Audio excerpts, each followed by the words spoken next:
Welcome to Threads of Enlightenment. We are here and we have a wonderful guest, Tim.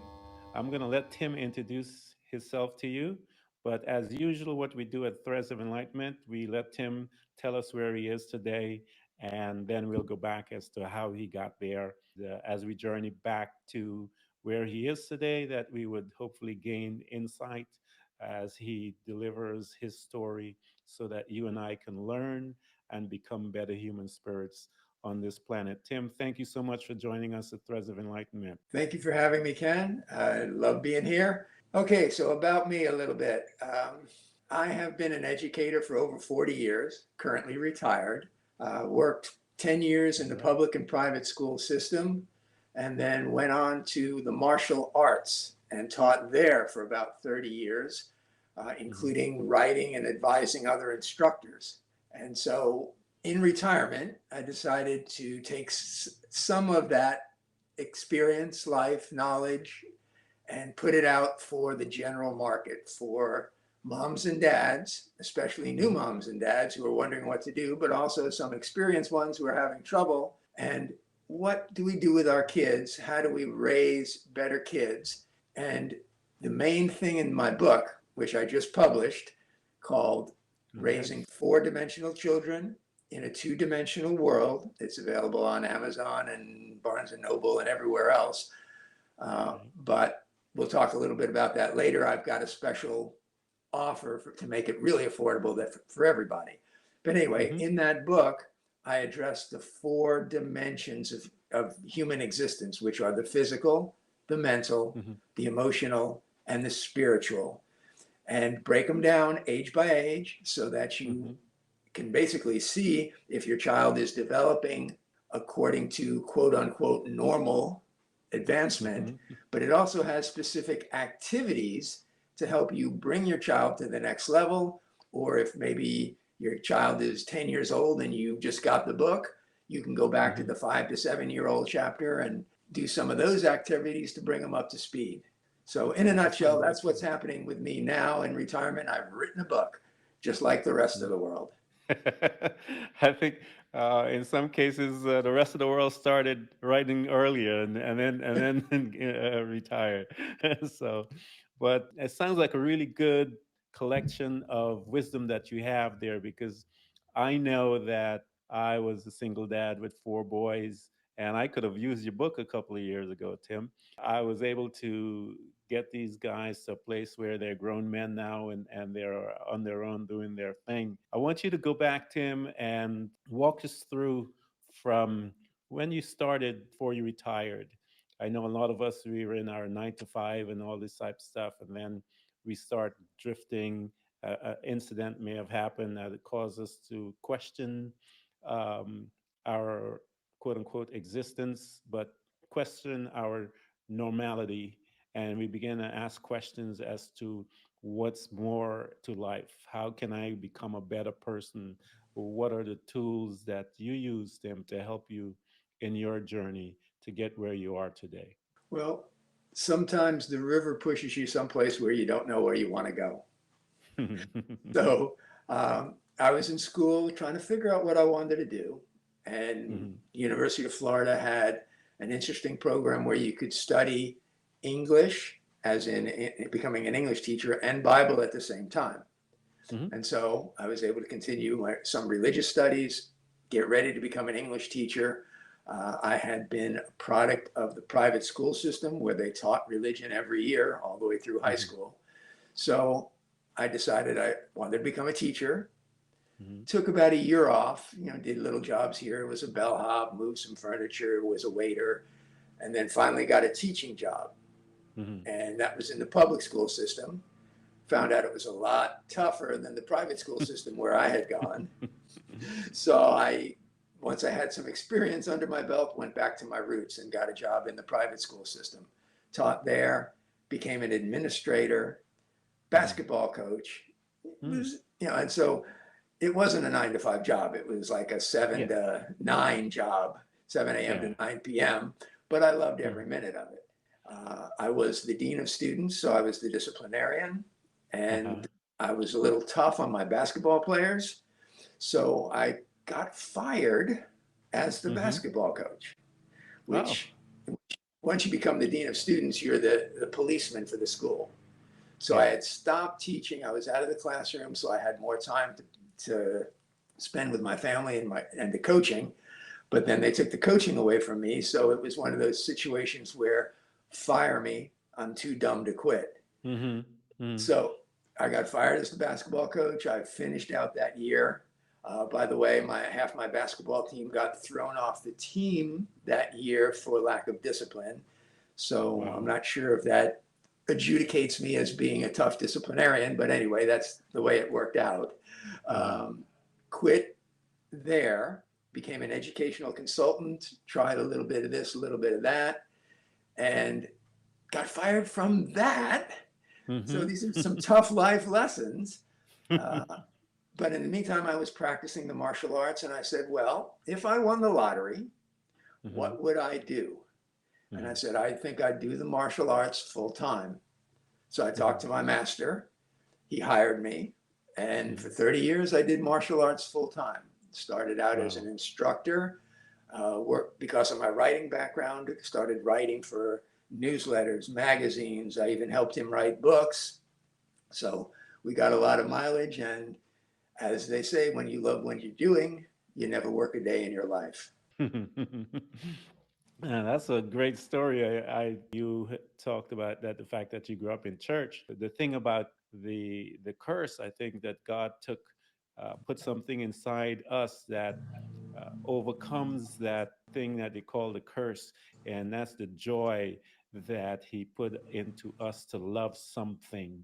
And once you love that thing and you do it, once you find it and locate it and do it, and I think that's the beautiful part about it, that He put it in there for you to go find it, to put you on this journey you can get a chance to enjoy. And well, once you find it, Tim, it's no longer work. You could do it 100 hours a day if he had 100 hours a day. The people would come and tap you on your shoulder and said, "Hey, let's go something. You've been doing this for a while," and you're gonna look at them and go, "What do you mean? I just started. It's just the joy that you're doing." Um, Takes away that thing they call the curse. And so I think God had intended us to go on a hunting expedition in our life to go find what that thing is, so that we could enjoy it and have some of what you were talking about. That when you do it, that it's not there anymore. So that is awesome. Yes. Yeah, it's the purpose behind. I mean, stuff is good to do. It's fun to do, it's fun to, for example, it's fun to go to the beach, but Mm-hmm. it's much more fun when I go with my wife. Mm-hmm. Mm-hmm. Okay.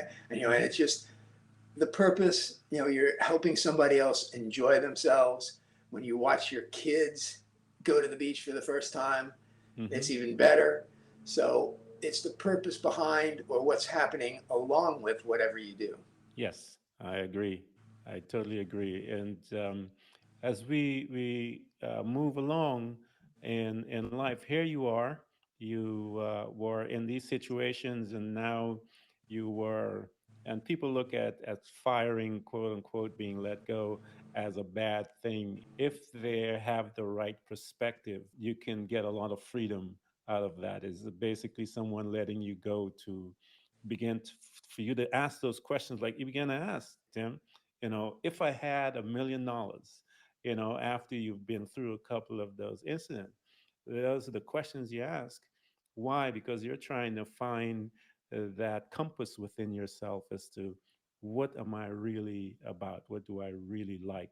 Once you ask those questions and you pinpoint the fact, the martial arts, the training of the mind and all of the other aspects and the body. So now that you found this and you're teaching, so how did it personally guide you so that you can start grabbing those nuggets where you can understand the four aspects of yourself as an individual before you can move on and begin to write that book? How did that process came about within yourself?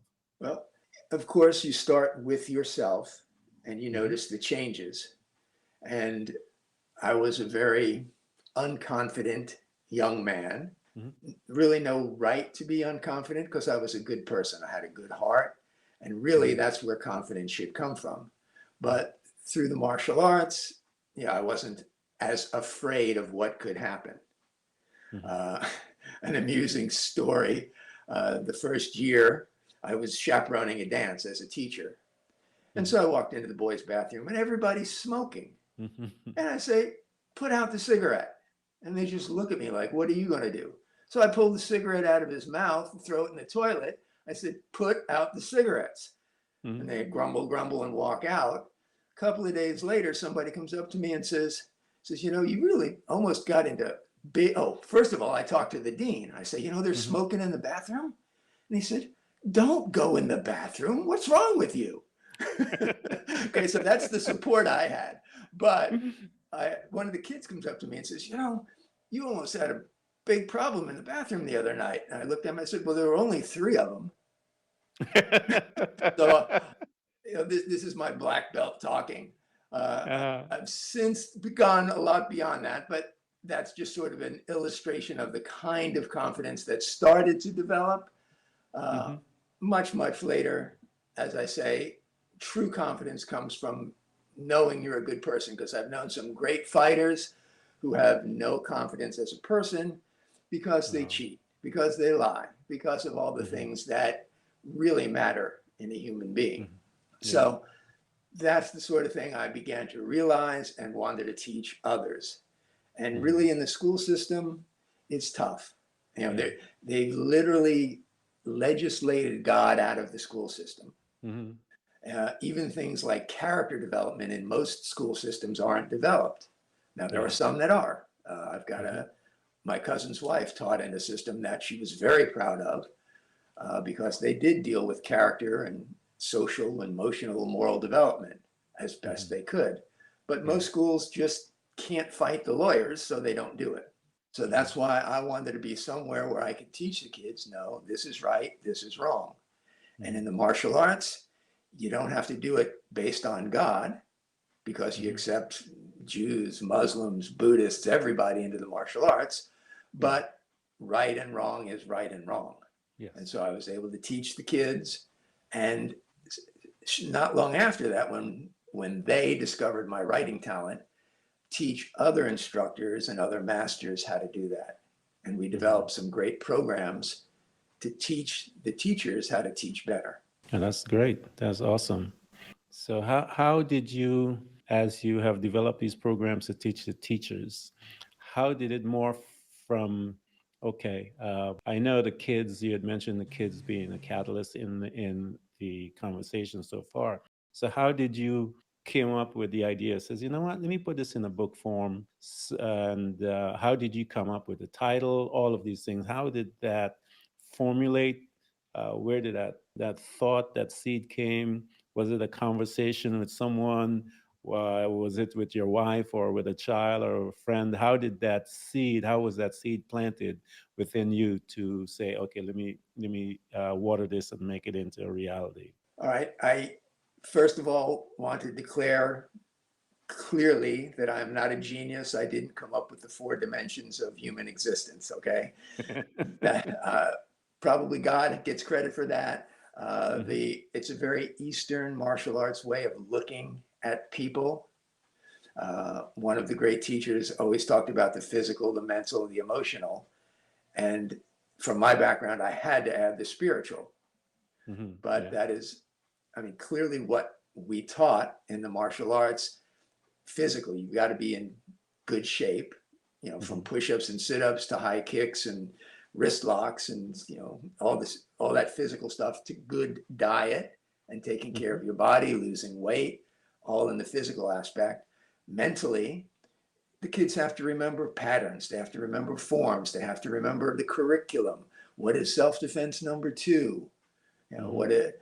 What is one step sparring number 3? And there's a whole mental aspect to it, but especially the emotional, the Mhm. confidence building. My grandmaster used to have the kids just say, I'm the greatest, I'm the best. Kids don't get to say that. They're told by Yeah. their parents, Yeah. you're bad, you're wrong, Mhm. don't, no, you can't. And so to just be able to say, I'm the greatest, I'm the best, starts to build your confidence on such a simple, basic level. So watching things like that, so simply, One grandmaster I had used to have to say at the end of class, say, let's see who's here. Ken. Mm-hmm. And Ken would jump up and say, yes, sir. Mm-hmm. Just that shouting and, I'm here. The first time the kid's there, is Ken here? Yes, sir. But by the Yeah. time they're there for a year, yes, sir.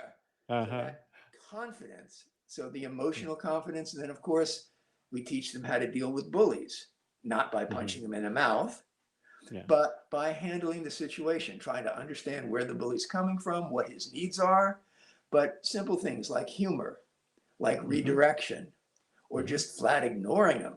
One of the Yeah. simplest things is when the bully engages you and says, hey, wimp, you keep on walking. Yeah.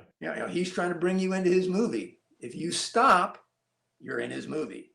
Mm-hmm. And if you keep on walking, you're directing your own movie. You leave him behind. Yeah. It's not always that simple, but sometimes it is. Mm-hmm. So different emotional development and of course spiritual. We didn't teach religion in the martial arts. That's more for your church, your synagogue, your mosque, however you view God, he's Yeah. the same God. Yeah. Yeah. So that's where I enjoyed teaching in the martial arts and teaching the other instructors. That's where it kind of came from. And I Mm-hmm. used to do a newsletter series for our member schools. We would advise 1,000 schools across the country. Wow. Yeah. And so I would put together a newsletter of instructional ideas. And hey, so you don't have to sit down and think about this. Our theme of the month is confidence. And week Mm-hmm. 1, talk about this in the classroom. And week 2, talk about that. And week 3 and week 4, and it would kind of build up confidence. Next Mm-hmm. week, we talk about perseverance and all Yeah. these different character building activities. So that was developing. And then right around the turn of the century, does that make me sound old? Around the turn of the century, we worked with a guy who had already developed a program for the after school martial arts. So I'm Mm-hmm. sure all over the country you see the sign, after school martial arts, call this number. Yeah. Okay. Yeah. He was doing it moderately successfully. Our company got together with him and made it a national campaign. We put it in our magazine. We put out the Nice. program on how to do it. And since I had the educational background, I put together a whole packet of activities, not only the sort of things you can teach. I mean, if Mm-hmm. you're a martial art teacher, you know what to teach, but the sort of aspect of that you can teach for this week's theme. And then here's some fun activities you can do with the kids, because if you got them for 4 hours a day and 10 hours a day during summer camp, you better have something more than just martial arts. Yeah. So Yeah. we had lots of other activities and explained the educational benefit of the kid doing that. Mm-hmm. And so this is a tremendous program. If anybody's listening and you have the opportunity, and there's a good after school martial arts program or a good martial arts summer camp program, definitely worth it for your kids. But that doesn't help me personally, that helps you. If you're not in that situation and you just want the book with many of those activities broken down age by age, what they do, how to do them with your kid, and why to do them, the book. And like I said earlier, I've tried to make it affordable. I don't need to get rich off of this. If you go to my website, and you can buy the chapter for your child for less than $1. Wow. So yeah, and it's the Excellent. ebook. You just download it, you get it right away. Mm-hmm. So if you don't mind my saying, it's 4d-2d.com. The letter 4D as in dimension, Mm-hmm. dash 2D as in dimension.com. You can buy a chapter for under $1. Wow. Well, we're gonna put everything on when we post this, so that the people can reach you through the books and whatever all the other things that you do. I'm gonna make sure that it's there, that they have a chance to get that, their hands onto that. Make it I easy. know because I used to, my family done some martial arts. My brother had taekwondo. I did more of the Chinese different style tiger that I studied. But a lot of people don't understand that martial arts is a lot more than just the physical, and that's why I was trying to pull out of you, Tim, because a lot of people, when you say martial arts, they're thinking of the physical aspect of it, and not of the other pieces, and they are major, just as important, or maybe even so more important, about the aspect of it. And you had mentioned earlier that excellent fighters, their character was not correct. And as a result of their character flaw, they did not have the confidence to even be who they truly are. I want to make sure that people understand what Tim is talking about. And he did mention a lot on that aspect of the character. That is so important to get the kids to begin to know who they are.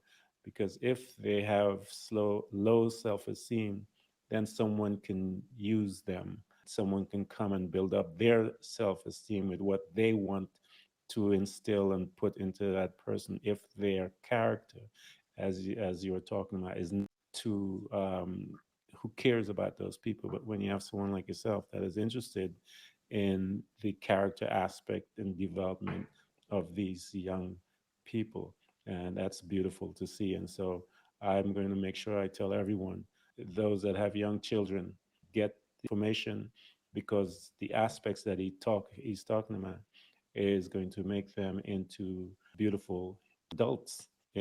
So Tim, tell us about some of those children, some of the stories of some of those, because I know you have a ton of them. Some of those kids that came in that was not secure within himself, or didn't have the courage, or whatever you want to say. But after they spend time in your presence, and they gain the knowledge of how they stood up and become a stronger person and an individual. I'm sure they've told you tons of stories. Yes, if I could just inject something before that, if you Please, don't mind. please. Yeah, I say you don't need a degree in education or psychology to raise a child, Hmm. but I've done that for you. I've got a master's degree in education. I've done years of research on developmental child psychology, and so I try to distill that and make it easy to understand in the book. Hmm. One of the things I talk about, to your point, is that developing an internal locus of control for your child. And what that means is the child gets his self-worth, makes his judgments from inside, not from outside. So the weak child that you were talking about, who might be recruited by a gang member and Hmm. taught to do crazy stuff by them, if he has an internal locus of control, says, what's his agenda? What is he Hmm. trying to get out of me? Yes. Hmm. Okay. Very simply, if you teach your child to follow directions and obey, that opens them up to a big problem in the future Hmm. where bad people give them directions and expect them to obey.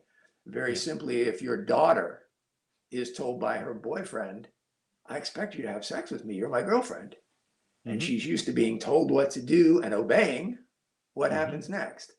Yeah. But if she has an internal locus of control where she decides, I know what's right, and I question everything you say Hmm. and compare it to my own beliefs, then she's very likely to say, hey, you're not the right guy for me. Absolutely. So to answer your question now, lots of times we've heard stories of kids who were bullied. Hmm. And one girl who eventually became a teacher for us, beautiful young girl, high school, and Hmm. this girl wanted to pick a fight with her and came up and called her all kinds of bad names. And Hmm. she said, as we taught her, thank you. I didn't realize I was coming across that way. Thank you for telling me. I really appreciate it. And then she got up and walked away, and the other girl just went, no fight, no problem. And she was able to do that. She didn't have that fragile ego where you can't call me that. I'm going to Yeah. teach Yeah. you. No, she handled it perfectly. Had Hmm. another boy, also in high school, who was being bullied, and he was to the point where he was making excuses not to go to school because the kids were making fun of him. And I don't even Wow. believe they were hitting him. I think they were just verbally abusing him. Yeah. Yeah. And again, through the same kind of training where you learn what to say, not to punch, but what Hmm. to say to respond, absorb. It's a very gentle martial art, kind of an Aikido style, where you absorb and redirect rather Right. than just Hmm. block and punch back. Yeah. So, so he would absorb the anger and redirect it somewhere else. Hmm. And the kids left him alone and he became happy. And he also happened to be a really good fighter, but that didn't enter into it because he didn't have to use that. Yeah. The critical thinking skills that we learn in martial arts is invaluable, especially when you grow and you become an adult. When you get into, you mentioned high school, but when you're tossed into college, when you're tossed into a a situation of how kids are when we grow up, we go into we go into the bars and start partying. I remember when I was walking into see a friend of mine who worked at a bar. I just was coming to see him, and these guys are trying to pick fight with me because I had my suit on and all this kind of stuff. And I kept looking at them, couldn't believe the engagement that they were trying to come at me about because of what I was wearing and all that type of stuff. And so I had to diffuse that situation. And by the end of the night, they were hanging on to me and laughing and all that type of stuff. So I get it. And martial arts, I always, because I've met so many people, Tim, that just are interested in the beating up of someone, that they miss the whole point sometimes of what this is all about, and they miss so much that is of the other things that are available for them, about wisdom, how to diffuse, like you said, what she did, and how to redirect. Those are wisdoms and strong martial arts of the mind that people are not aware that is even available out there. Absolutely. And I have to say, unfortunately, not all schools teach that way.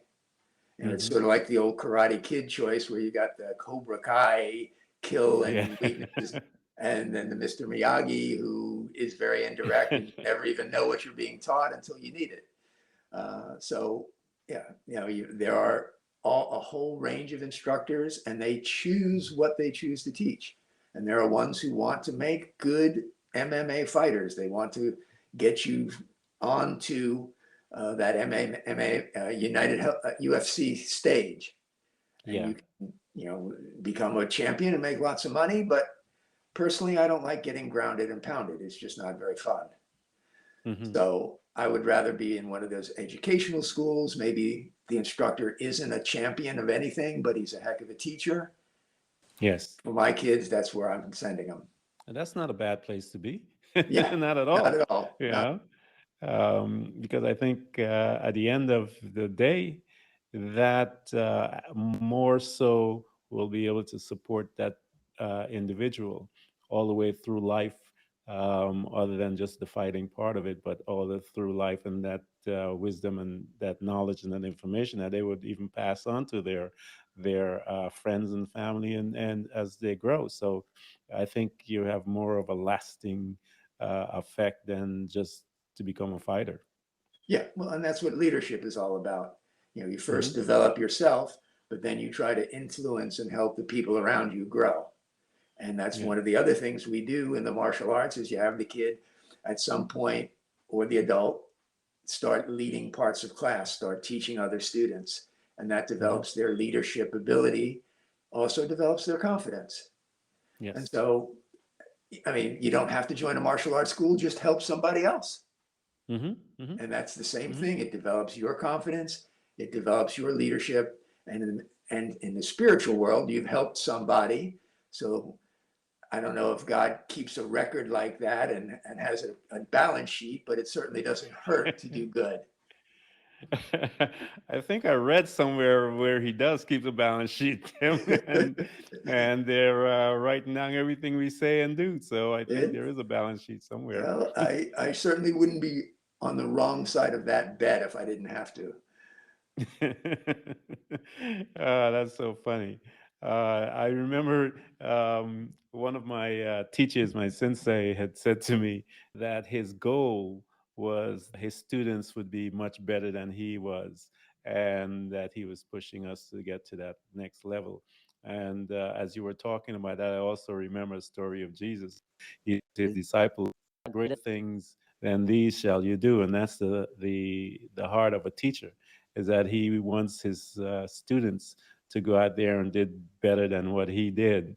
And so you and I and people that are teachers, that I keep the most exciting thing to a teacher is to have one of his students come back several years down the road and say, guess what you taught me, I did this with it, and I added that, and we have this big grin on our face because that person got it what we wanted to achieve, and to see them take it to the next level is just brings us joy, as they say. Yeah, it wasn't money, it wasn't power, it wasn't any of the Hmm. things that so many people strive for. It's just that Yeah. connection, that feeling that you've done the right thing. Yes. How is it feel to see people utilizing? Because I'm sure you're hearing stories of people utilizing wisdom that you've written in the pages. How does it feel to hear and see that being utilized by families? Well, it's very early. The book was just published, so not many copies have sold yet. But Mm-hmm. I did have my family read it. I've Uh-huh. got a niece of sorts, kind of an adopted niece who's a nurse. She went through it. I've got a blood niece who's a physician's assistant. She went through it. My goddaughter is just had a baby, so she's Mm-hmm. using it actively. Nice. And I had a couple of like, I don't know if they're second. My cousin's daughters have children, and they're teachers, and they went through it. So I got a lot Oh, of good. positive feedback from people who are supposed to know, but we haven't gotten a whole lot back from the real world yet. Oh, excellent. So what we're going to do is just promote it all over the place. Like I said, we're in 35 countries and 174 cities around the world. I'm going to point everyone towards you and to grab the book. I know that you had given us the address, but I'll have all of that posted. Get you some more testimonials along Wonderful. with the ones that you currently have. So Tim, it was my pleasure having you here at Threads of Enlightenment, man. I am so excited that you came and that you share your story with us, and that you gave us all of the insight that we can assess our children and grandchildren, and that you have produced a tool can utilize, and with your experience educationally and experimentally, and all of the other leads that you have given to us. I'm going to so push this book because I think from talking to you that you have a lot to say, and hopefully these people can that are all around the world can grab it and give it to kids, grandkids, and everyone, all their family members, so that we can get them to have your knowledge. Well, that's the hope. I'm trying to make it as affordable, as easy to get as possible, trying to help as many people as possible. Definitely. And thank you so much for stopping by Threads of Enlightenment. And we look forward to, I'd like to call on you again once we get you some testimonials, and you keep us posted at all the different changes that are going on in your life. I do appreciate it. And thank you so much, Tim. Thank you for having me, and we can keep in touch for sure. Definitely, sir. All right. Bye. Bye. Everyone who's listening to this podcast. We hope to continually help you to learn how to embrace moments of darkness, because it is in the darkness that we learn how to develop and use our abilities to truly see those parts of ourselves, often invisible to us, in the light. It becomes your responsibility to navigate through all of your trials to find out who you truly are and begin your journey to loving yourself, which is possibly one of the most difficult things you will ever do in your life. To love yourself and to find the real you, but always remember to enjoy the journey. Thank you for coming by. Please subscribe, and if you can support us financially, we deeply appreciate it.